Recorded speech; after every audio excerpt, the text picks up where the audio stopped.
Жаяу жүргіншіні көлік қағып кетті. Бұл келеңсіз жағдай кешкі сағат 7-лер шамасында коммунизм бөлімшесінің арғы бетінде мал базары жақта орын алды.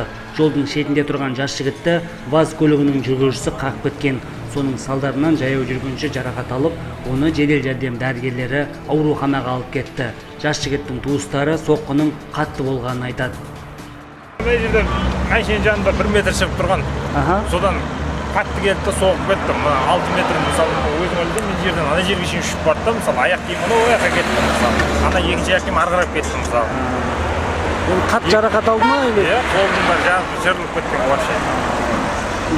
Ауруханаға кім алып кетті? Скорыйға барып кетті. Айта кету керек, көліктің жүргізушісі оқиға орнынан қашып кеткен жоқ. Полиция қызметкерлеріне түсінік берген ол, жаяу жүргінші алдымнан кенеттен шыға келді деп отыр. Водитель сен ба? Не болды? Қалай болды? Қайсыда болды? Қатты келіп қалдың ғой, несін ба? Жүгіріп шығып қалдың алдың? Қаншамен келіп жатқандың примерно? 60 келіп жатқандың?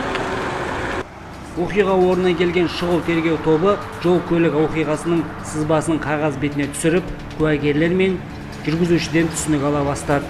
Абырой болғанда жаяу жүргінші аса ауыр жарақат алған жоқ дейді туыстары. Айта кету керек, жолдың бұл бөлігінде жаяу жүргіншілерге арналған өткел жоқ. Қазір жүргізушінің немесе жаяу жүргіншінің қайсысы жол жүру ережесін бұзғанын полиция қызметкерлері анықтап жатыр.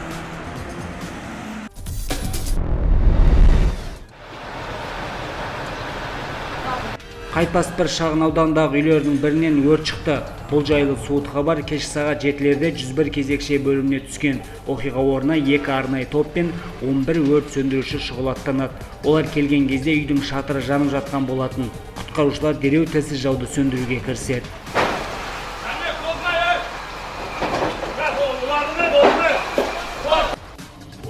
Өрт сөндірушілердің шұғыл әрекеттерінің нәтижесінде тілсіз жау көрші ғимараттарға өтіп кеткен жоқ.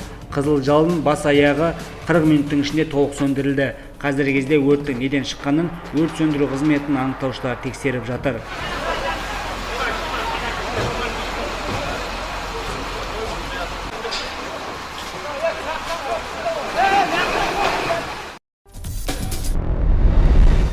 Түркістан қалалық ішкі істер басқармасының қызметкерлері есірткі затын тәркілеп алды. Тәртіп сақшылары көшеде кетіп бара жатқан 36 жастағы азамат сезік тудырған соң оны тоқтатады.